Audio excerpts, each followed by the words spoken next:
దుర్గ గారు నమస్కారం అండి. నమస్కారం అండి. దుర్గ గారు, మీరు హనుమాన్ చాలీసాలో మాకు తెలిసిన అర్థాలు కొన్ని ఉంటే మీరు ఈ సమాజానికి కావాల్సిన వివరాలు కూడా చాలా అందిస్తున్నారు.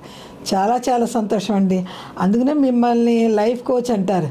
దేశాల విదేశాల నుంచి మీకు ఆహ్వానాలు వచ్చినాయి, మీరు వెళ్ళి అక్కడ చెప్పారు. చాలా చాలా సంతోషం అండి.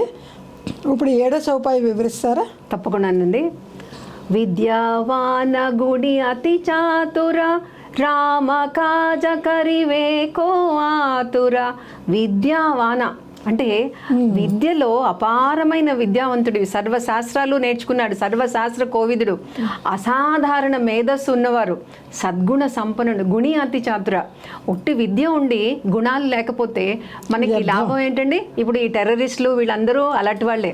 వాళ్ళకి తెలివితేటలు ఉంటాయి, విద్య ఉంటుంది, కానీ దాన్ని సక్రమంగా ఉపయోగించరు. అందుకని విద్యావాన గుణి అతి చాతుర. గుణి అంటే ఆ వచ్చిన విద్యని మంచి పనులకి ఉపయోగించుకోవడము. అంటే శ్రీరాముని కార్యం నెరవేర్చడానికి కానివ్వండి, ఎప్పుడు ఆయన సత్కార్యాలు చేయాలి. రామకాజ కరివే కోత్ర.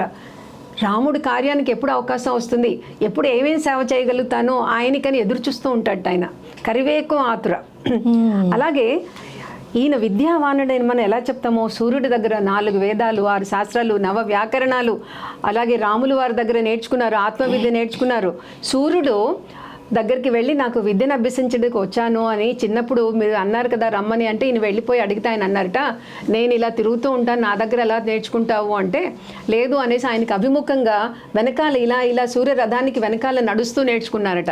అంటే సూర్యుడు ముందుంటే అతను వెనక్కి నడుస్తూ, రథం వెళ్ళిపోతుంటే ఈయన వెనక్కి నడుస్తూ నేర్చుకున్నారు. అంటే సూర్యుడు ముందు కనబడుతూ ఆయనకు అభిముఖంగా వెనక్కి నడుస్తూ నేర్చుకున్నారు. ఆ తర్వాత ఇంకా వాళ్ళ శాస్త్రాలు అవి నేర్చుకోవడానికి ఆయన శరీరాన్ని పెంచేసి ఉత్తరాద్రి మీద ఒక కాలు, దక్షిణాద్రి మీద ఒక కాలు పెంచి ఆయన కనబడుతూ నేర్చుకున్నారట సూర్యుడికి. అంటే ఆ హనుమంతులు వారు విద్యని ఎంత విశేషంగా అభ్యసించారు అంటే, అందులో మన సూక్ష్మం ఏం నేర్చుకోవాలంటే, చదువు నేర్చుకునేటప్పుడు కష్టంగానే ఉంటుంది, కానీ దాన్ని ఇష్టంగా నేర్చుకోండి అని చెప్తున్నారు అనమాట ఇక్కడ.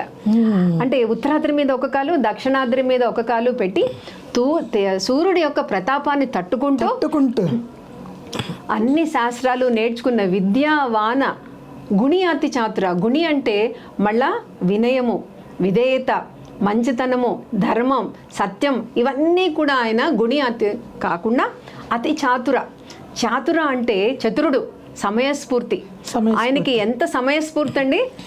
లంకని దాటడానికి సముద్ర లంఘనం చేస్తుంటే మొదటగా మైనాకుడు వస్తాడు.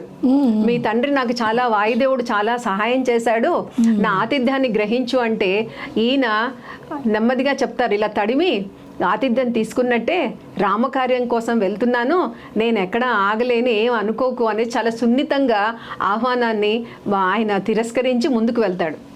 అంటే పని చేస్తున్నప్పుడు అవరోధాలు వచ్చినా చతురతతోటి ఏ విధంగా తప్పించుకున్నాడు అని. అలా ఇంకొంచెం ముందుకెళ్ళాక సురస దేవతలందరూ, ఇదిగో హనుమంతుడు బయలుదేరాడు కానీ సురస నాగదేవత కాస్త పరీక్షించు అని పంపిస్తారు. అమ్మ బాబాయ్, పరీక్షలు కూడా ఉంటాయి. పరీక్షలు, హనుమంతుడు దేవకార్యం కదా. సురస వచ్చేసి, ఇదిగో నాకు ఆహారంగా తినమన్నారు, నిన్ను తినేస్తానంటే, అమ్మా నేను రామకార్యం మీద వెళ్తున్నాను, కావాలంటే వచ్చేటప్పుడు వస్తా అంటే, కాదు ఇప్పుడే తినేస్తా అంటుంది అని ఆవిడ నోరు ఇలా పెంచుతూ ఉంటే ఈయన కూడా పెంచుతూ ఉంటారు. ఆవిడ ఇంకా పెంచుతూ ఉంటే ఈయన పెంచుతూ ఉంటారు. ఆవిడ ఇంకా పెంచగా నేను చటుక్కున చిన్నగా అయిపోయి లోపలికి వెళ్ళిపోయి బయటకు వచ్చేస్తారు. చతురత అంటే వచ్చిన కష్టాన్ని, ఇబ్బందిని ఎలా తప్పించుకోవాలి, ఆ చతురత అనేది మనము ఇక్కడ హనుమంతుల వారి దగ్గర చూస్తాం. మనకు కూడా చిన్న చిన్న కష్టాలు వస్తాయి. బస్ స్టాప్కి వస్తే బస్సు వెళ్ళిపోతుంది, లేదా ఆ రోజు బస్ స్ట్రైక్, ఏం చేయాలి, అలా ఏవో చిన్నవి. మనం వాటికి మనకి సమయస్ఫూర్తితోటి, చతురతతోటి, తెలివితోటి దాన్ని ఏ విధంగా మనం ఆ ఉన్న కష్టాన్ని తప్పించుకోవాలి అని ఆలోచిస్తే మనకి మళ్ళా ఇక్కడ రాములు వారు సేవ చేసిన, రామకాజ కరివేకోత్ర చేసిన హనుమంతుల వారు ఒక రోల్ మోడల్గా మనకి కనబడతారు. ఆ తర్వాత సముద్రంలో ఇంకొంచెం ముందుకు వెళ్తే సింహిక, పైన ఎవరైనా వెళ్తుంటే వాళ్ళ యొక్క ఛాయ అంటే నీడతోటి కిందకి లాక్కుని ఆహారంగా తినేస్తుంది సింహిక.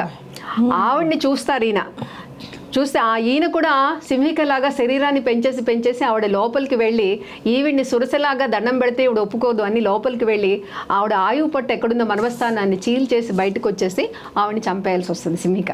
అంటే అక్కడ కూడా చతురత, పెంచాలా శరీరాన్ని తగ్గించాలా, లోపలికి వెళ్ళాలి, ఎలా బయటికి రావాలి, అంటే ఎలాంటి వాళ్ళ దగ్గర ఎలా ఉండాలి అన్నది, అది నైపుణ్యం, దుష్టుల దగ్గర దూరంగా ఉండాలి, వాళ్ళని అపాయాన్ని కూడా ఉపాయంతో గెలవాలి అని అర్థం. ఆ చతురత. అలాగే లంకిణి అంటుంది, నువ్వు లోపలికి వెళ్ళడానికి వీలు లేదు అంటే, నేను పళ్ళు తినడానికి వచ్చా అంటే, కాదు నువ్వు దూకి వెళ్ళిపోతున్నావు ఇక్కడికి అని ఆపుతుంది. ఒక్క గుద్దు గుద్దుతాడు ఆవిడని. వెంటనే ఆవిడ పడిపోయి చెప్తుంది, బ్రహ్మ నాకు చెప్పాడు ఒక కోతి వస్తుంది, ఆ కోతి కొట్టిన దెబ్బకి లంకకి పతనం అనేది మొదలవుతుంది అని చెప్తుంది ఆవిడ. అని వెళ్ళు నాయనా నీకు విజయం సిద్ధిస్తుందని ఆవిడ కూడా చెప్తుంది.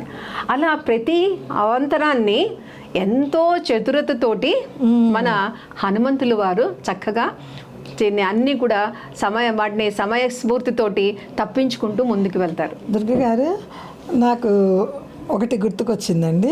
ఈ రోజుల్లో డాక్టర్స్ వాకింగ్ చేస్తూ ఉండి కూడా బ్యాక్ వాక్ కూడా చేయండి, చాలా మంచిది అంటారు. అంటే ఆ రోజుల్లో హనుమంతుడే విద్య నేర్చుకుంటూ బ్యాక్ వాక్ చేశాడు అనమాట. బ్యాక్ వాక్ ఇప్పుడు డాక్టర్లు ఏం చెప్తున్నారు, 2 కుర్చీలు పెట్టుకోండి, 8 ఆకారంలో తిరగండి, చాలా మంచిది అని బ్యాక్ వాక్ అని చెప్తున్నారు. తర్వాత ఇప్పుడు మళ్ళా సైన్స్ ఏం చెప్తున్నారు, అమెరికా వాళ్ళు, చిన్నప్పుడు మేము అందరం కూడా ఇలా 2 చెవులు పట్టుకుని గుంజీలు తీసేవాళ్ళం. ఏదైనా సరిగా చెప్పకపోయినా, తక్కువ మార్కులు వచ్చినా మా మాస్టర్ గారు ఇచ్చే పనిష్మెంట్ అదే. అందరూ పిల్లలు 2 చెవులు ఇలా పట్టుకుంటే ఇక్కడట ఆ ఉన్న స్థానానికి మెదడుకి కనెక్షన్ అయ్యి మెమరీ అనేది పెరుగుతుందట, ఏకాగ్రత వస్తుందట.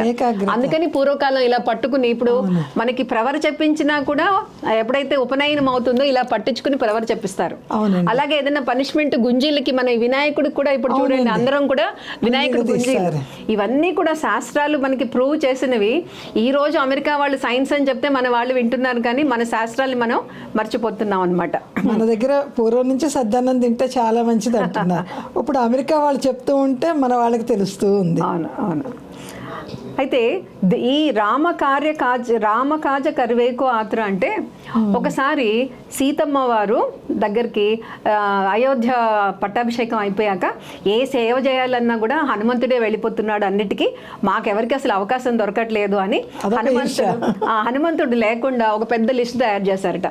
ఈ సేవ భరతుడు, ఇది శత్రుఘ్నుడు, ఇది లక్ష్మణుడు, ఇది ఇంకొకళ్ళు అందరూ పనిచేసుకుని సీతమ్మ వారితో అనిపించుకుని రాములు వారి దగ్గరికి వెళ్ళి రాజముద్రకి వేయమంటే, రేపు దర్బారుకు రండి వేస్తాను అన్నారట. చూస్తే హనుమంతుడి పేరు లేదు, ఆయన కూడా మాట్లాడకుండా ఊరుకున్నారట.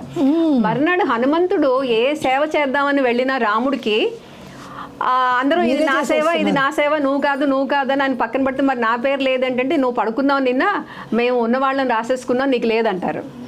ఆయన చూస్తాడు, పాపం కాస్త విచారంగా ఉండి తర్వాత అంటాడు, మరి రాముల వారికి ఆవలింత వస్తే చిటికి వేయాలి కదా, ఆ సేవ నేను తీసుకుంటాను అంటే, సరే తీసుకో అంటారు. అనగానే సరే అదో పెద్ద సేవ ఏంటి అని అంటే, రాముల వారు దర్బార్లో అలా కూర్చుంటే ఆయన అభిముఖంగా ఇలా కూర్చుంటారు. రాముల వారు ఇంకా భోజనానికి వెళ్తే ఇలా కూర్చుంటారు. చివరికి అమ్మవారికి రాత్రి ఏకాంత సేవలో ఆయన ఉన్నా కూర్చుంటారు. అదేమిటి హనుమంత ఎక్కడున్నావు అంటే, మరి స్వామికి ఎప్పుడు ఆవలింత వస్తుందో తెలియదు కదమ్మా అని అక్కడే కూర్చుంటాడు. చివరికి లేదు నువ్వు వెళ్ళిపో ఇక్కడి నుంచి అనే సీతమ్మ వారు అంటే, బయటికి వెళ్ళి గోడ మీద కూర్చుంటాడు. గోడ మీద కూర్చుని చిటికెలు వేస్తూ ఉంటాడు. రాముల వారు హా అని ఆయన ఆవలిస్తూ ఉంటారు. అక్కడ ఈయన ఆవలిస్తూ ఉంటే ఏమైపోయిందో రాముల వారికి అని వైద్యులు వస్తారు, ఇంకా అందరూ వస్తారు, కౌసల్య వస్తుంది, తర్వాత వశిష్ఠ మహాముని వస్తారు. రాముల వారిని చూసి ఆవలింతలు వస్తున్నాయి, హా అని ఇలా అంటున్నారు, ఏమైపోయిందని అందరూ భయపడితే వశిష్ఠుల వారు రాములతో, రామా ఏమి నీ లీల అని అడుగుతారు. అనగానే మళ్ళీ ఆయన చిరునవ్వుతో ఆవలిస్తారు. బయటేమో చిటికలు వినబడుతూ ఉంటాయి. అదిగో హనుమంతుడికి మీరు ఏ సేవ ఇవ్వలేదు, మరి ఎప్పుడు ఆవలింత వస్తుందని చిటికలు వేస్తున్నాడని హనుమంతుల వారిని పిలిస్తే మిగిలిన వాళ్ళందరూ నమస్కారం పెట్టి, నాయనా నీ సేవలు నువ్వు చేసుకో రాముల వారికి అనేసి అంటారు. అంతటి కరుణామూర్తి మన హనుమంతుల వారు రామకాజ కరివేకు ఆతర, రాముడికి ఏ సేవైనా చెయ్యాలి అని ఆతురతగా ఎదురు చూస్తూ ఉంటారు. ఇది చిన్న ఉపకథ మనకి అక్కడక్కడ రామాయణంలో చెప్తూ ఉంటారు. ఏ సేవ చేయాలో ఆ సేవ చేసి వాళ్ళు వెళ్ళిపోతారు. ఈయన ఇంకా రాముల వారి ముందే కూర్చుంటారు. ఇంకేంటి అంత అద్భుతమైన ఆయనకి సంకల్పం చక్కగా కుదిరింది. అందుకని చక్కగా రాములు వారికి ఏ సేవ అయినా సరే నువ్వే చేసుకో అనేంత భక్తి ఈయన కనబరుస్తారనమాట. అందుకని శరణు శరణు వేద శాస్త్ర విపుణ నీకు శరణు శరణు, అరుదైన రామకార్య ధురంధర హనుమ శరణు శరణు. జై హనుమాన్. జై హనుమాన్. చాలా అద్భుతంగా, చాలా మమ్మల్ని చాలా నవ్వుతో ముంచేశారండి. దుర్గ గారు, ఈరోజు సదాశివ కుటుంబ సభ్యుల్లో అమ్మవారు ఎవరింటికి వెళ్తుందో తెలియజేయండి.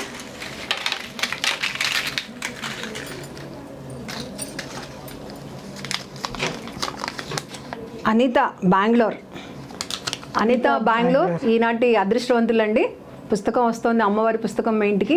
అనిత గారు, మీ పూర్తి చిరునామా స్క్రీన్ పైన వచ్చే నెంబర్కి తెలియజేయండి. పిన్ కోడ్ నెంబర్ కంపల్సరిగా రాయండి. పుస్తకం అందుకోగానే మీరు పుస్తకం అందినది అని మెసేజ్ పెట్టండి. తెలుగు క్యాపిటల్ భక్తి టీవీ వారు మీకు త్వరలోనే పుస్తకం అందిస్తారు. శ్రీమాత్రే నమః.